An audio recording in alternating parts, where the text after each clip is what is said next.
আশুরা উপলক্ষে আমাদের বেশ কিছু করণীয় আছে, আবার কিছু বর্জনীয় আছে। করণীয় কাজ কি সে বিষয়ে বলার আগে বলতে চাই, নবী করিম সাল্লাল্লাহু আলাইহি সাল্লাম মক্কা থেকে যখন মদিনায় হিজরত করে আসলেন, তিনি দেখলেন যে মদিনার মানুষেরা, ইহুদিরা, মদিনায় ইহুদিদের বসবাস ছিল, তাদেরকে তিনি দেখতে পেলেন যে তারা আশুরার দিন অর্থাৎ মুহররমের 10 তারিখে রোজা রাখে। তখন নবী করিম সাল্লাল্লাহু আলাইহি সাল্লাম তাদেরকে জিজ্ঞেস করলেন যে তোমরা এই দিনে রোজা রাখো কেন, রহস্য কি, কি কারণে রোজা রাখো? তখন ইহুদিরা নবী সাল্লাল্লাহু আলাইহি সাল্লামকে জবাব দিলেন যে এই দিনে আমরা রোজা এই জন্য রাখি যে এই দিনে আল্লাহ সুবহানাহু ওয়া তাআলা তার নবী, আমাদের নবী অর্থাৎ বনী ইসরাঈলের নবী, ইহুদিদের নবী মুসা আলাইহিস সালামকে এবং তার জাতি বনী ইসরাঈলকে আল্লাহ তাআলা মুক্তি দিয়েছেন।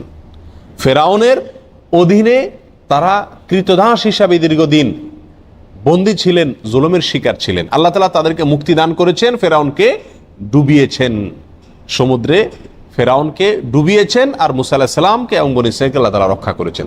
তাহলে বনী ইসরাঈল জাতির প্রতি, মুসা আলাইহিস সালামের প্রতি আল্লাহ তাআলা অনুগ্রহ নাজিল করেছেন, তাকে এবং তার জাতিকে স্বাধীনতা দিয়েছেন, মুক্তি দিয়েছেন। আর সেই জন্য আমরা তার উম্মত হিসাবে শুকরিয়া আদায় করে এই দিন রোজা রাখি। নবী করিম সাল্লাল্লাহু আলাইহি সাল্লাম তাদের এই কথা শুনে বললেন, নাহনু আহাক্কু বিমূসা, তোমরা মুসা আলাইহিস সালামের অনুসারীর দাবি করো ঠিক আছে, কিন্তু মুসা আলাইহিস সালামের অনুসারী হিসাবে তোমরা যত না সত্য, তার চাইতে বেশি সত্যবাদী অনুসারী হিসাবে আমরা। অতএব মুসা আলাইহিস সালামের প্রতি আল্লাহর অনুগ্রহ নাজিল হয়েছে এই দিনে, সেই উপলক্ষে তোমরা যদি শুকরিয়া আদায় করে আল্লাহর কাছে রোজা রাখো, তাহলে আমাদের রোজা রাখার অধিকার আরো বেশি। এই নবী সাল্লাল্লাহু আলাইহি সাল্লাম তখন সাহাবা একরামকে বললেন যে তোমরাও কি করবে, আশুরার দিনে রোজা রাখবে, তবে ইহুদিদের সঙ্গে ব্যতিক্রম করবে। ইহুদিদের সঙ্গে কি করবে? ব্যতিক্রম করবে। আর ব্যতিক্রমটা হলো এই যে তারা একটি রোজা রাখে, আমরা দুইটা রাখবো। তারা রাখে শুধু আশুরার দিনে, আমরা রাখবো তার সাথে আরেকটা রোজা যোগ করে। এই আরেকটা রোজা যোগের ব্যাপারে কোনো কোনো বর্ণনা আসছে একটা আগে অথবা একটা পরে, অর্থাৎ 9, 10 অথবা 10, 11। আশুরা তো 10 তারিখের রোজা, তার সাথে একটা আগে অথবা পরে যে কোনো একদিনের একটা রোজা যোগ করে হয় 9, 10 আর না হয় 10, 11 রাখার জন্য বলা হয়েছে। যদিও সেই হাদিসকে উলামা একরামের কেউ কেউ সহিহ বলেছেন, কেউ কেউ যঈফ বলেছেন। তবে নবী করিম সাল্লাল্লাহু আলাইহি ওয়াসাল্লাম তার মৃত্যুর আগের বছর বা তিনি তার মৃত্যুর বছর বলেছিলেন যে আল্লাহ যদি আমাকে আগামী বছর হায়াতের বাঁচিয়ে রাখেন, আমি যদি বেঁচে থাকি, তাহলে লাসুমান্নাত তাসিআ ওয়াল আশিরা, তাহলে আমি আগামী বছর মুহররম আসলে, আশুরা আসলে 9 এবং 10 2 দিন রোজা রাখব। এই হাদিস থেকে বোঝা গেল নবী সাল্লাল্লাহু আলাইহি সাল্লামের আকাঙ্ক্ষা ছিল, তার নিয়ত ছিল, তার ইচ্ছা ছিল আশুরার সাথে আগের দিন রোজা মিলিয়ে রাখা, অর্থাৎ 9, 10, 11 না। এই জন্য উলামা ইকরাম বলেন সবচেয়ে উত্তম হলো আশুরা উপলক্ষে একজন মুমিনের জন্য 2টা রোজা রাখা। আর সে 2টা রোজা হলো কোনটা? 9 এবং 10। কথা বুঝে আসছে? শুধু 10 তারিখের রোজা রাখা যাবে কিনা, যে 2টা রাখতে পারতেছে না সে কমপক্ষে একটা রাখতে পারবে কিনা, এ বিষয়ে উলামা ইকরাম অনেকে বলেছেন এটা অনুচিত হবে, মাকরুহ হবে। কেন? কারণ হলো ইহুদিদের সাথে মিল হয়ে যায়, নবী সাল্লাল্লাহু আলাইহি ওয়াসাল্লাম ইহুদিদের থেকে ব্যতিক্রম করতে বলেছেন, সেজন্য একটা রাখা উচিত নয়। আর অন্যান্য উলামা ইকরাম বলেন যে নাই মামার চাইতে কানা মামা ভালো, একেবারে 2টা যদি না রাখতে পারে কমপক্ষে একটা রাখলো। কথা বুঝে আসছে? তো যাই হোক, 2টা রাখা উত্তম, আর সেটা হলো 9 এবং 10। নবী সাল্লাল্লাহু আলাইহি সাল্লাম আশুরার রোজার ফজিলত তালাশের জন্য, এই রোজার ফজিলত অন্বেষণের জন্য যত চেষ্টা করতেন, রমজানের ফরজ রোজার পরে অন্য কোনো নফল রোজার ব্যাপারে, নফল রোজার ফজিলত আহরণ করার ব্যাপারে এত বেশি চেষ্টা তিনি করতেন না বলে হাদিসে প্রমাণিত। এক বর্ণনা আসছে, নবী সাল্লাল্লাহু আলাইহি সাল্লাম বলেছেন, আবু হুরায়রা রাদিয়াল্লাহু তাআলা বর্ণনা করছেন হাদিসটি, যে নবী সাল্লাল্লাহু আলাইহি সাল্লাম ইরশাদ করেছেন, সিয়ামু ইয়াউমি আশুরা আহতাসিবু আলাল্লাহি আন ইউকাফিরা সানাতাল্লাতী ক্বাবলা, আশুরার দিনে যদি কেউ রোজা রাখে, আল্লাহর প্রতি আমার ধারণা হলো আল্লাহ তাআলা তার পিছনের 1 বছরের গুনাহ মাফ করে দিবেন। ছোট ছোট যে অপরাধগুলো হয়ে থাকে এগুলো আল্লাহ তাআলা মাফ করে দিবেন যদি কেউ কি রাখে, আশুরার রোজা রাখে। প্রিয় ভাইয়েরা, এই রোজার এত বেশি গুরুত্ব যে মদিনাতে সাহাবা একরাম ফরজ রোজা ছাড়া অন্য কোন নফল রোজার জন্য নিজের শিশুদেরকে রোজা রাখাইতেন না, বা রাখাইতেন বলে জানা যায় না। কিন্তু আশুরার রোজা তাদের ছোট ছোট শিশুদেরকে দিয়ে রাখাইতেন, এবং শুধু রাখাইতেন তা নয়, বাচ্চারা যাতে রোজাটা রাখতে পারে, যাতে ক্ষুধার তাড়নায় ভেঙে না ফেলে, সেজন্য তাদেরকে খেলনা ইত্যাদি দিয়ে ভুলায় রাখতেন। এইসব কিছু থেকে আশুরার রোজার গুরুত্ব একজন মুমিনের কাছে পরিষ্কারভাবে ফুটে ওঠে। এই জন্য ভাই, মুহররমের 10 তারিখে আমরা কি রাখবো? ইনশাআল্লাহ রোজা রাখবো, আর তার সাথে 9 তারিখ মিলিয়ে রাখবো। বাংলাদেশে যারা আছেন তারা বাংলাদেশের আকাশে যেহেতু একদিন পরে চাঁদ দেখা যায় সৌদি আরবের পরে, আমাদের ভৌগোলিকভাবে আমাদের অবস্থানের কারণে একদিন পরে যেহেতু আমাদের আকাশে চাঁদ দেখা যায়, সেহেতু আমরা এদেশের একদিন পরেই সাধারণত কি রেখে থাকি, আপনার আশুরা রোজা রেখে থাকি। আল্লাহ তাআলা আমাদের সকলকে আমলটা করার তৌফিক দান করেন। প্রিয় ভাইরা, এই ঘটনা থেকে, এই আলোচনা থেকে আমরা জানতে পারলাম আশুরা এটা একটি বিজয়ের দিন। আশুরার দিনটা একটা কিসের দিন? বিজয়ের দিন, একটা মুক্তির দিন।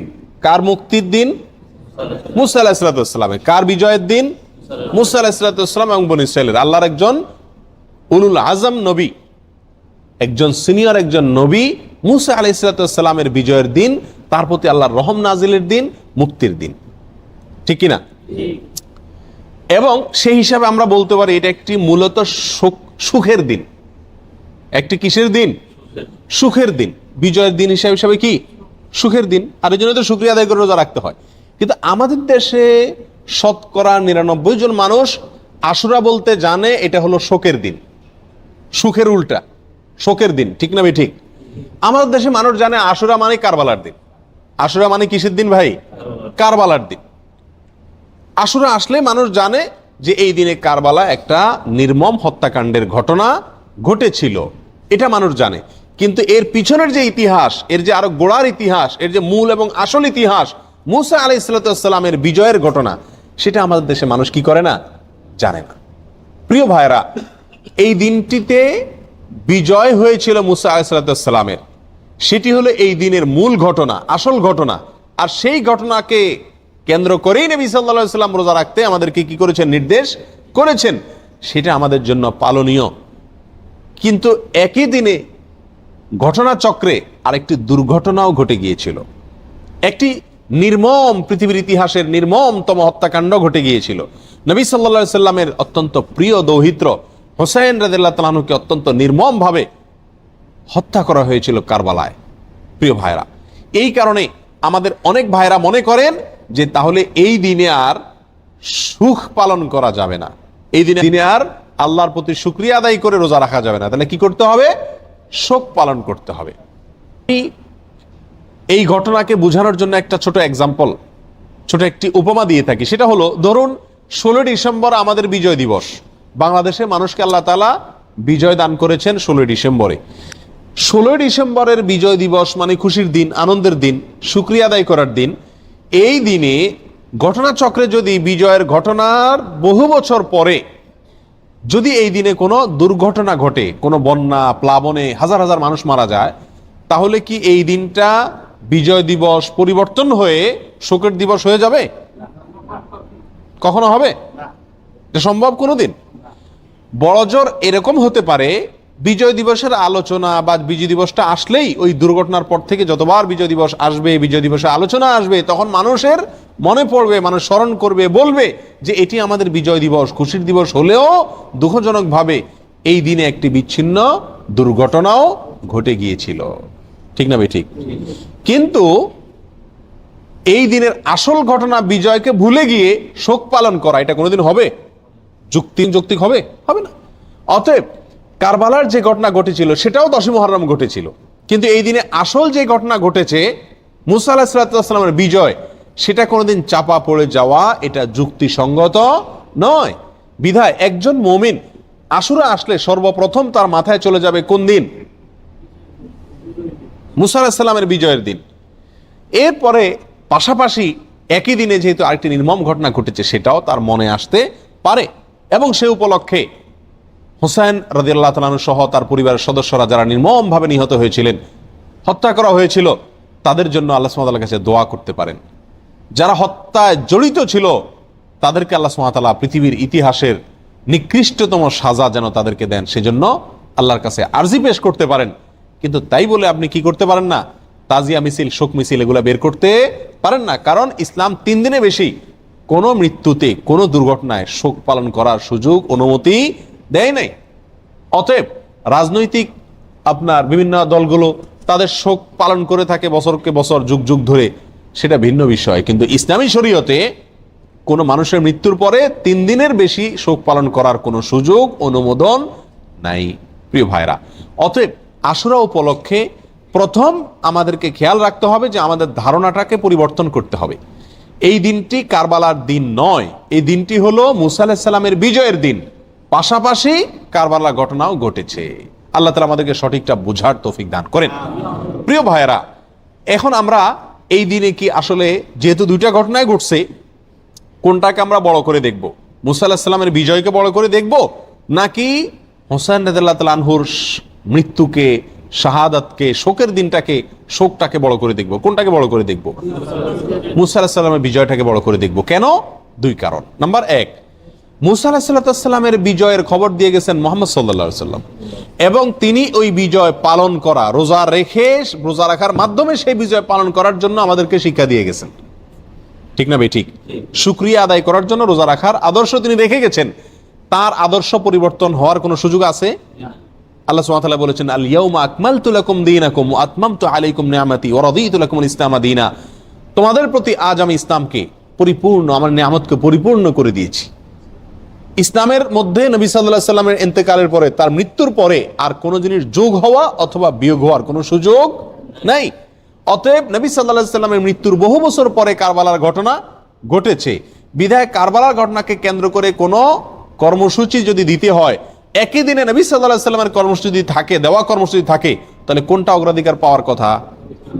নবী সাল্লাল্লাহু আলাইহি সাল্লামের দেওয়া কর্মসূচি, তার শেখানো বাতানো আমলের অগ্রাধিকার হওয়া যুক্তির দাবি। ঠিক না ভাই? ঠিক। প্রিয় ভাইয়েরা, অতএব এই দিনে আমাদের যে ভুল একটি কালচার আমাদের সমাজে প্রচলিত আছে, সেটা হলো এই দিন উপলক্ষে আমাদের সমাজে সবচেয়ে বড় ভুল, এই দিন উপলক্ষে সবচেয়ে বড় ভুল হলো যে এই দিনটাকে আমরা মনে করি কারবালার দিন। এই দিনটার আসল ইতিহাসটাকে আমরা জানি না। প্রিয় ভাইরা, এর পিছনে আমাদের মিডিয়ার বিশাল বড় ভূমিকা। আমাদের দেশে যে সমস্ত মিডিয়া আছে, সেটা প্রিন্ট মিডিয়া হোক আর ইলেকট্রনিক মিডিয়া হোক, এই সব মিডিয়াগুলো সব সময় দেখবেন সুন্নাহকে কখনো এরা প্রচার করে না, সবসময় বিদআতকে ফলাও করে এবং প্রচার করে, সুন্নাহকে দমিয়ে রাখার চেষ্টা করে মিডিয়াগুলো। যেমন এই আশুরাকে কেন্দ্র করে আপনারা দেখবেন ঢাকা শহরের পুরান ঢাকায় মিরপুরে দুই একটা জায়গাতে 200, 150, 100 ছোট ছোট বাচ্চা পোলাপান, এরা তাজিয়া মিছিল, মানে শোক মিছিল বের করে, কারবালার ঘটনাকে স্মরণ করে আশুরার দিনে শোক মিছিল বের করে। ওই মিছিলের ঘটনাকে, ওই মিছিলকে আপনার সারাদিন টেলিভিশন, রেডিও, পত্রপত্রিকায় ফলাও করে প্রকাশ করে, এবং ওই দিনের সংবাদের অন্যতম শিরোনাম থাকে সমস্ত মিডিয়াগুলোতে, আজ পবিত্র আশুরা। আজকের এই দিনে মহানবী হযরত মুহাম্মদ সাল্লাল্লাহু আলাইহি সাল্লামের প্রিয় দৌহিত্র হুসাইন রাদিয়াল্লাহু তাআলা আনহুকে কারবালার প্রান্তরে, ইরাকের কারবালার প্রান্তরে নির্মমভাবে শহীদ করেছে অমুক অমুক অমুক অমুকে। এখানে বলতে বলতে কোনো কোনো মিডিয়াতে, বিশেষ করে রেডিও চ্যানেলগুলোতে বিশিষ্ট সাহাবী, কোরআনের লেখক, ওহির লেখক মুআবিয়া রাদিয়াল্লাহু তাআলা আনহুকে অকথ্য ভাষায় গালিগালাজ করা হয়। কথা বুঝে আসছে? এবং সংবাদে আরো বলা হয় এই দিনটি উপলক্ষে রাজধানী ঢাকা সহ দেশের বিভিন্ন জায়গায় তাজিয়া মিছিল বের করা হয়েছে, অর্থাৎ শোক মিছিল বের করা হয়েছে। প্রিয় ভাইয়েরা, 150-200 লোকের 2-3টা মিছিল, এটা সারাদিন সংবাদে বলে। একই দিনে মহানবী হযরত মুহাম্মদ সাল্লাল্লাহু আলাইহি সাল্লামের সুন্নাহকে পালন করতে গিয়ে, নির্দেশকে পালন করতে গিয়ে সারা দেশে লক্ষ লক্ষ মানুষ নফল রোজা রেখেছেন, সেই কথা কিন্তু কোনো মিডিয়া কি করে না, বলে না। যার কারণে মানুষ ওই ভুলটা জানে, সঠিকটা জানে না, বেদাত জানে, সুন্নাহ জানে না, একটা জানে আরেকটা জানে না। ঠিক না ভাই? ঠিক। প্রিয় ভাইরা, অতএব আমাদেরকে সঠিকটার প্রচার করতে হবে। এই জাতীয় বিষয়গুলোকে বেশি বেশি কি করতে হবে? প্রচার করতে হবে। আজ মিডিয়াতে যদি এই দিনের মূল ঘটনা যেটি হাদিসে বর্ণিত হয়েছে সেটি যদি আসতো, পাশাপাশি কারবালা ঘটনাও আসতো, তাহলে সেটা কি ছিল না? দোষণীয় ছিল না। আল্লাহ তাআলা আমাদের সকলকে আশুরা উপলক্ষে যে সমস্ত ভুল ধারণা আছে, ভ্রান্ত ধারণা আছে, সেগুলোকে সংশোধন করবার তৌফিক দান করুন। আল্লাহ তাআলা আমাদের সকলকে আশুরা উপলক্ষে একমাত্র আমল হলো নফল রোজা রাখা। আর আমাদের তাজিয়া মিছিল যারা করে, তারা চাঁদা রাদা উঠায় ওই দিন ভালো করে আরো খিচুড়ি খায়। যেদিন হাদিসে নফল রোজা রাখতে বলছে, গানায় বন্ধ করতে বলছে, তারা ওই দিন আরো বেশি কি খায়? খিচুড়ি খায়। ডেক বসায় দেখবেন মোড়ে মোড়ে, এবং খিচুড়ি পাকায়, বিতরণ করে খায়। প্রিয় ভাইরা, এই দিনটি নফল রোজার দিন, এই দিনটি মুসা আলাইহিস সালামের বিজয়ের দিন, পাশাপাশি একটি নির্মম ঘটনার দিন। কোনো মুমিনের জন্য এটা কষ্টের কারণ না হয়ে থাকতে পারে না। নবী সাল্লাল্লাহু আলাইহি সাল্লামের প্রিয় নাতিকে নির্মমভাবে হত্যা করা হয়েছে সপরিবারে। এই ঘটনায় ব্যতীত না হয়ে কোনো মুমিন থাকতে পারে না। অথবা আমরা সকলেই ব্যথিত, আমরা আল্লাহর কাছে বিচার চাই হত্যাকারীদের, আল্লাহর কাছে মর্যাদা চাই নিহতদের। কিন্তু তাই বলে নবী সাল্লাল্লাহু আলাইহি সাল্লামের বাতানো আমল, আদর্শ, সুন্নাহ সেটা চাপা পড়ে যাবে, ভুলে যাব আমরা। এর চাইতে জুলুমের কথা, এর চাইতে অবিচারের কথা আর কিছুই হতে পারে না। আল্লাহ তাআলা আমাদের সকলকে মুহররম মাসের তাৎপর্য, করণীয়, আশুরার তাৎপর্য, করণীয়, ভুল ধারণাগুলোকে সংশোধন করবার এবং বর্জনীয় কাজগুলোকে ছাড়বার তৌফিক আল্লাহ তাআলা দান করুন। ওয়া আখিরু দাওয়ানা আনিল হামদুলিল্লাহি রাব্বিল আলামিন। সুপ্রিয় দর্শক শ্রোতা ভাই বোনেরা, যে কোনো আমলের বিশুদ্ধ এবং সঠিক ইলম থাকা যেমন জরুরি, সে আমল প্রসঙ্গে ভুল এবং ভ্রান্ত যে সমস্ত ধারণা সমাজে প্রচলিত আছে সেগুলো সম্পর্কেও ধারণা থাকা জরুরি। কারণ ভুল এবং ভ্রান্ত ধারণাগুলো সম্পর্কে যদি আমাদের ধারণা না থাকে, তাহলে সেগুলোকে সঠিক এবং বিশুদ্ধ মনে করে আমরা অনেক সময় গ্রহণ করে বসতে পারবো, যা আমাদের আমলটাকে নষ্ট করে দিবে। এই জন্যই যুগে যুগে ওলামা একরাম যে কোনো আমলের সঠিক এবং বিশুদ্ধ ইলম প্রচারের পাশাপাশি সে আমল প্রসঙ্গে প্রচলিত অশুদ্ধ এবং ভুল ভ্রান্ত ধারণাগুলোকেও চিহ্নিত করেছেন, সে ব্যাপারে সমাজের মানুষকে সাবধান করেছেন, সচেতন করেছেন। সেজন্য আমরা আজ আশুরা এবং মুহররমকে কেন্দ্র করে যে সমস্ত ভুল এবং ভ্রান্ত ধারণা, বিশ্বাস এবং আমল সমাজে প্রচলিত আছে, তার মধ্যে থেকে কয়েকটি আমলকে আমরা চিহ্নিত করব। জাল এবং জয়ীফ হাদিসের ভিত্তিতে আমাদের সমাজে মুহররমকে এবং আশুরাকে কেন্দ্র করে অনেক আমল প্রচলিত আছে, যেগুলো শুদ্ধতার মানদণ্ডে উত্তীর্ণ নয়, বিশুদ্ধ হাদিস দ্বারা যেগুলো প্রমাণিত নয়। এমন আমলসমূহের মধ্য থেকে, এমন ধারণাসমূহের মধ্য থেকে একটি হলো মুহররম মাস সম্পর্কে অনেকেই মনে করেন এটি হলো বছরের শ্রেষ্ঠ মাস।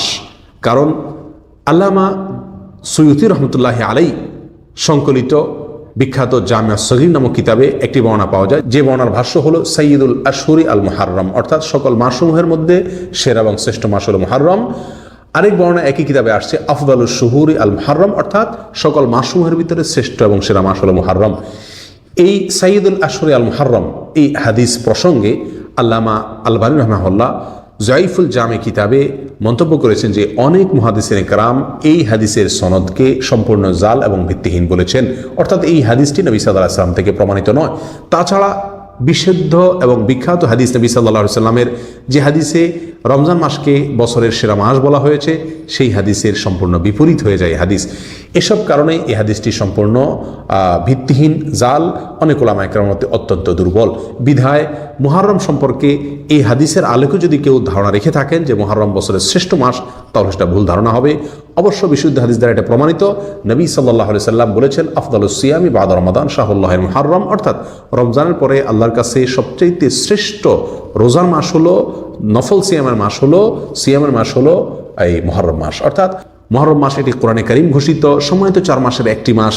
এই মাসটি নফল রোজার জন্য শ্রেষ্ঠ মাস। এই মাসের মর্যাদা অবশ্যই আছে, কিন্তু তাই বলে এটি শ্রেষ্ঠ মাস নয়।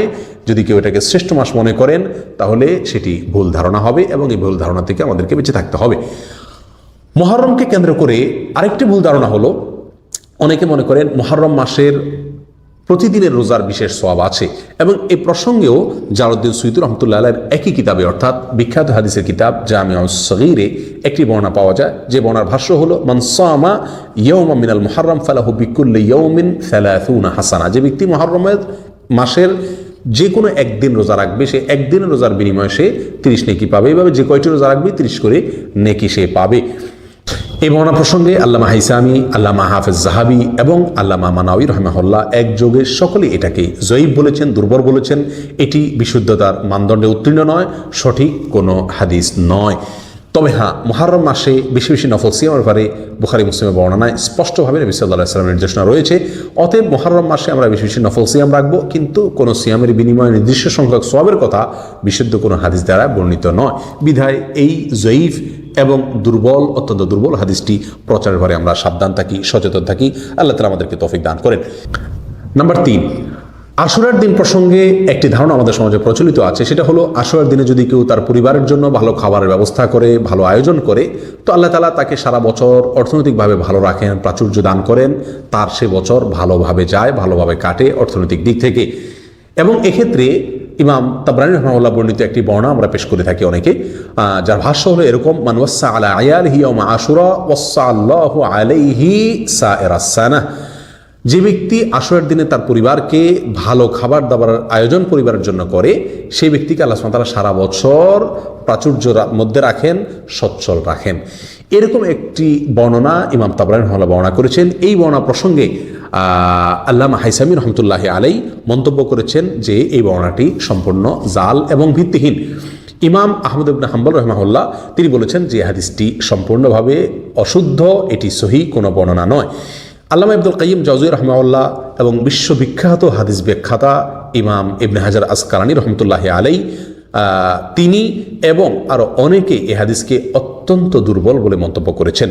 তাছাড়া আশুরার দিনে সিয়াম রাখা, রোজা রাখার ব্যাপারে বুখারী মুসলিম সহ বেশ কয়েকটি হাদিসের কিতাবে অত্যন্ত স্পষ্টভাবে বিশুদ্ধ বর্ণনা রয়েছে। সেখানে সেদিনে পরিবারের জন্য ভালো খাবার আয়োজন করা, অ্যারেঞ্জ করা এ সংক্রান্ত হাদিস কোনোভাবেই বিশুদ্ধ হওয়ার কথা নয়। বিধায় এই হাদিসটি সম্পূর্ণ একটি সহিহ হাদিসের বিপরীতে দাঁড়ায়। তাছাড়া হাদিসের সনদও অত্যন্ত দুর্বল, বিধায় হাদিসটি গ্রহণযোগ্য নয়, এটি সঠিক ধারণা নয়। আমরা আমাদের এই ধারণাকে কারেকশন করে নিই যে আশুরাকে কেন্দ্র করে পরিবারের জন্য ভালো খাবারের ব্যবস্থা করার যে ধারণা প্রচলিত আছে সেটি সঠিক নয়। যে হাদিস বর্ণিত আছে সেটি বিশুদ্ধতার মানদণ্ডে উত্তীর্ণ নয়। নাম্বার 4, আশুরার দিনে গোসল করা এবং চোখে সুরমা লাগানোর ফজিলত আমরা অনেকে বর্ণনা করে থাকি এবং এ প্রসঙ্গে একটা বর্ণনা পেশ করা হয়ে থাকে যার ভাষ্য হলো মান ইগতাসালা ইয়াওমা আশুরা লাম ইয়ামরুদ যালিকাল ইয়াম ওয়া মান ইগতাহালা ইয়াওমা আশুরা লাম ইয়ারমাদ যালিকাল আম। যে ব্যক্তি আশুরার দিনে গোসল করলো সেই ব্যক্তি ওই বছর আর কোনো রোগে আক্রান্ত হবে না, আর যে ব্যক্তি আশুরার দিনে সুরমা লাগাবে চোখে ওই বছরের জন্য তার চোখে আর কোনো অসুস্থতা দেখা দিবে না, কোনো প্রদাহ হবে না। এই বর্ণনাটিকেও আল্লামা ইবনুল কাইয়িম জাওজিয়্যি রাহিমাহুল্লাহ তার বিখ্যাত জাল হাদিস সমগ্রের কিতাব আল মাওযুআতে তিনি উল্লেখ করেছেন, অর্থাৎ এই হাদিসটিকে তিনি জাল হিসাবে, ভুয়া এবং ভিত্তিহীন হিসাবে চিহ্নিত করেছেন। আল্লামা ইবনুল কাইয়িম জাওজিয়্যি রাহিমাহুল্লাহ বলেন, আশুরার দিনে চোখে সুরমা লাগানো, তেল ব্যবহার করা, গোসল করা এই জাতীয় যত হাদিস বর্ণিত আছে তার প্রত্যেকটি হাদিস হয় জাল, আর না হয় অত্যন্ত জয়ীফ এবং ভিত্তিহীন, দুর্বল ভিত্তিসম্পন্ন, যা কোনোভাবেই প্রমাণযোগ্য নয়। বিধায় আমরা এই ধরনের ধারণা যদি কেউ পোষণ করে থাকি সেই ধারণা থেকেও আমরা ফিরে আসি, এটি ভুল ধারণা। নাম্বার 5, যুগে যুগে বিভিন্ন নবী রাসূলগণ এই আশুরার দিনে মুক্তি পেয়েছেন, এরকম একটা ধারণাও আমাদের সমাজে মোটামুটি প্রচলিত আছে এবং ওয়াজের মাহফিলগুলোতে আমরা অনেকেই শুনে থাকি, মসজিদের মেম্বরগুলোতেও অনেক বেশি পরিমাণে শোনা যায়। বাস্তবে 2-4টি ঘটনা ইতিহাসে ঘটেছে যেটি সহিহ হাদিস দ্বারা প্রমাণিত আশুরার দিনে। তার মধ্যে থেকে উল্লেখযোগ্য এখন সবচেয়ে বড় ঘটনা হলো মুসা আলাইহিস সালাম এবং বনী ইসরাঈলকে আল্লাহ সুবহানাহু ওয়া তাআলা আশুরার দিনে মুক্তি দিয়েছেন, তাদেরকে নাজাত দিয়েছেন। ফিরআউন এবং তার বাহিনীকে আল্লাহ সুবহানাহু ওয়া তাআলা পরাস্ত করেছেন, নিমজ্জিত করেছেন। এটি সঠিক এবং এর বাইরে আরও কিছু ধারণা সঠিক আছে, কিন্তু এই সঠিক ধারণার বিপরীতে আমরা অনেক গল্প শুনে থাকি, বিভিন্ন নবী রাসূলগণের মুক্তির ঘটনা শুনে থাকি আশুরার দিনকে কেন্দ্র করে, যে এই দিনে তাদের মুক্তি হয়েছে, যেগুলো সঠিক নয়। তার মধ্যে থেকে একটি হলো যে অনেকেই বলে থাকেন ইউসুফ আলাইহিস সালামকে আল্লাহ তাআলা জেল থেকে মুক্তি দিয়েছেন এই আশুরার দিনে, এবং ইয়াকুব আলাইহিস সালাম অন্ধ হয়ে গিয়েছিলেন ছেলের শোকে, তিনি চোখের জ্যোতি ফিরে পেয়েছিলেন এই আশুরার দিনে, এবং ইউনুস আলাইহিস সালাম নাকি মাছের পেট থেকে মুক্তি পেয়েছেন, সেটাও আশুরার দিনে হয়েছিল। ইদ্রিস আলাইহিস সালামকে আসমানে উঠে নেওয়া হয়েছিল সেটাও আশুরার দিনে হয়েছে, এবং আশুরার দিনই নাকি কিয়ামত সংগঠিত হবে। এ ধরনের কথা আমাদের সমাজে প্রচুর পরিমাণে আমরা শুনে থাকি, অথচ এর একটিও গ্রহণযোগ্য কোনো ভিত্তি দ্বারায় প্রমাণিত নয়, গ্রহণযোগ্য কোনো হাদিস দ্বারা প্রমাণিত নয়। বিখ্যাত আলেম ভারতবর্ষের আল্লামা আব্দুল হাই লখনবী রাহিমাহুল্লাহ তিনি আল আসারুল মারফুআ মা সাবাতা বিসুন্নাহ ফি আইয়ামিস সানাহ এই তার বিখ্যাত কিতাবে এই ঘটনাগুলোকে উল্লেখ করে বলেছেন এর কোনোটি বিশুদ্ধ কোনো হাদিস দ্বারায় প্রমাণিত নয়। অতএব আমরা এ সম্পর্কেও যে ভুল ধারণার ভিতরে আছি অনেকে, সেটা থেকে আমরা ফিরে আসি, সেটাকে কারেকশন করে নিই। নাম্বার 6, আশুরার দিন পূর্বের নবীগণের জন্য ঈদের দিন ছিল, এরকম কোনো বর্ণনা পাওয়া যায়। আবু হুরায়রা রাদিয়াল্লাহু তাআলা বর্ণনা বা বরাতে মুসনাদে বাজ্জারে একটি বর্ণনা পাওয়া যায়, আশুরা ঈদু নবিয়্যিন কানা ক্বাবলাকুম ফাসুমুহু আনতুম, আশুরা তোমাদের পূর্বের নবীদের ঈদের দিন ছিল, অতএব তোমরা এদিন রোজা রাখো। হাদিসের ভাষ্যই হাস্যকর। পূর্বের নবীদের রোজার ঈদের দিন যদি থাকে তাহলে এই দিন তো আমাদের আরও বেশি খাওয়া দরকার, তাহলে সেদিন আমরা কেন রোজা রাখবো? বিধায় এই হাদিসটিও আসলে সহি নয়, বিশুদ্ধ নয়। এই হাদিসকে মুহাদ্দিসিনে কেরাম জয়ীব বলেছেন এবং এর একাধিক বর্ণনাকারী আছেন যাদেরকে মুহাদ্দিসিনে কেরাম দুর্বল বলে আখ্যায়িত করেছেন, মন্তব্য করেছেন, চিহ্নিত করেছেন। বিধায় এই হাদিসটিও সহি নয়। নাম্বার 7, আশুরার দিনের রোজা 60 বছর ইবাদতের সমতুল্য, এরকম একটি ধারণা আমাদের সমাজে প্রচলিত আছে। এবং এই প্রসঙ্গেও একটা হাদিস প্রচলিত আছে, সেই হাদিসটি হলো মান সামা ইয়াওমা আশুরা কাতাবাল্লাহু লাহু ইবাদাতা 60 সানা। যে ব্যক্তি আশুরার দিনের রোজা রাখবে আল্লাহ তাআলা তাকে 60 বছর ইবাদতের সওয়াব দান করবেন। অথচ এর বিপরীতে আমরা জানি বিশুদ্ধ হাদিস দ্বারা প্রমাণিত, সহিহ মুসলিমের ভিতরে আসছে নবী সাল্লাল্লাহু আলাইহি ওয়াসাল্লাম বলেছেন যে মান সামা ইয়াওমা আশুরা আহতাসিবু আল্লাহ আন ইউকাফিরা সানাতাল্লাতী ক্বাবলাহ। আশুরার দিনের রোজা রাখলে আল্লাহ সুবহানাহু ওয়া তাআলার প্রতি আমার ধারণা হলো 1 বছর পূর্বের গুনাহ মাফ করে দেবেন আল্লাহ তাআলা। এটা হলো বিশুদ্ধ। কিন্তু এর বিপরীতে আশুরার দিনের রোজা রাখলে 60 বছর ইবাদতের সমতুল্য, এরকম একটি বর্ণনা পাওয়া যায়। কিন্তু সেই বর্ণনাকে ইমাম সুয়ুতী রাহমাতুল্লাহ আলাইহি তার জাল হাদিস সংকলনের যে গ্রন্থ আল্লাহ আলী উল মাসনুআ ফিল আহাদিসিল মওজুআ, এখানে সংকলন করেছেন। অর্থাৎ জাল হাদিসের সংকলনের মধ্যে এটাকে তিনি অন্তর্ভুক্ত করেছেন। এবং এর মাধ্যমে আমরা জানতে পারলাম এই ধারণাটাও সঠিক নয় যে আশুরার দিনের রোজা রাখলে 60 বছর ইবাদতের সওয়াব পাওয়া যায়। নাম্বার 8, আশুরার দিনের রোজা প্রসঙ্গে আরেকটি ভিত্তিহীন কথা হলো যে আশুরার দিনের বিশেষ একটা নফল নামাজ আছে, যেটা জোহর থেকে আসরের নামাজের মাঝামাঝি সময় পড়তে হয় 4 রাকাত বিশিষ্ট। প্রত্যেক রাকাতে সূরা ফাতিহা 100 বার, আয়াতুল কুরসি 11 বার, সূরা ইখলাস 15 বার করে এবং সূরা ফালাক এবং নাস পড়বে এবং এরপর সালাম ফেরানোর পরে 70 বার ইস্তেগফার পড়তে হবে। এভাবে নামাজ পড়লে আল্লাহ তাআলা তাকে জান্নাতুল ফেরদাউসে একটি সাদা গম্বুজ দান করবেন। এরকম একটি বর্ণনা বর্ণিত আছে বিভিন্ন হাদিসের কিতাবে। অথচ এই হাদিসকে ইমাম শওকানী রহমতুল্লাহি আলাইহি জাল এবং সম্পূর্ণ ভুয়া ভিত্তিহীন বলে আখ্যায়িত করেছেন, মন্তব্য করেছেন, চিহ্নিত করেছেন। ইমাম শওকানী রহমাহুল্লাহ ছাড়াও আরও অনেক উলামা একরাম এটাকে জাল হাদিস বলে চিহ্নিত করেছেন। আল ফাওয়ায়েদ, আশুরার দিনে এই বিশেষ নফল নামাজ এটিও কোনো বিশুদ্ধ হাদিস দ্বারা প্রমাণিত নয়, এটিও ভুল এবং ভ্রান্ত ধারণা। নাম্বার 9, হোসেন রাদিয়াল্লাহু তাআলা আনহুর মৃত্যু দিবস উপলক্ষে আশুরার দিনে যদি কেউ কান্নাকাটি করে কিয়ামতের দিন সে উলুল আজম তথা সিনিয়র নবীদের সাথে উঠবে, এরকম একটি বর্ণনাও পাওয়া যায়। এই বর্ণনাকেও ইমাম শওকানী রাহমাহুল্লাহ জাল এবং সম্পূর্ণ ভিত্তিহীন বলেছেন এবং তিনি বলেছেন এটি শিয়া রাফেজিদের বানানো বর্ণনা, যার কোনো ভিত্তিই খুঁজে পাওয়া যায় না। অথচ অনেকের মাঝে এটা প্রচলিত আছে এবং অনেকে এটাকে সঠিক বলে ধারণা করেন। নাম্বার 10, আশুরার দিনে আসমান জমির সৃষ্টি হয়েছে, এরকম একটি বর্ণনা পাওয়া যায়, যার ভাষ্য হলো খালাকাল্লাহু সামাওয়াতি ওয়াল আরদ ইয়াওমা আশুরা, অর্থাৎ আশুরার দিনে আল্লাহ তাআলা আসমান জমির সৃষ্টি করেছেন। এরকম একটি বর্ণনা পাওয়া যায়। এই বর্ণনার ভিতরে এমন একজন বর্ণনাকারী আছেন যিনি হাদিস গড়াপেটা করা, হাদিস বানানো, জাল হাদিস বর্ণনা করার জন্য কুখ্যাতি যার রয়েছে, যার নাম হলো হাবিব ইবনে আবিল হাবিব। মুহাদ্দিসিনে কেরামের সকলের কাছে অত্যন্ত পরিচিত একটি নাম। এই ব্যক্তি এই হাদিসে বর্ণনার মধ্যে রয়েছেন, যার কারণে এই হাদিসকে মুহাদ্দিসিনে কেরাম ভিত্তিহীন এবং জাল বলে আখ্যায়িত করেছেন। বিধায় আশুরার দিনে জমিন আসমান সৃষ্টি হয়েছে এরকম ধারণা সঠিক ধারণা নয়।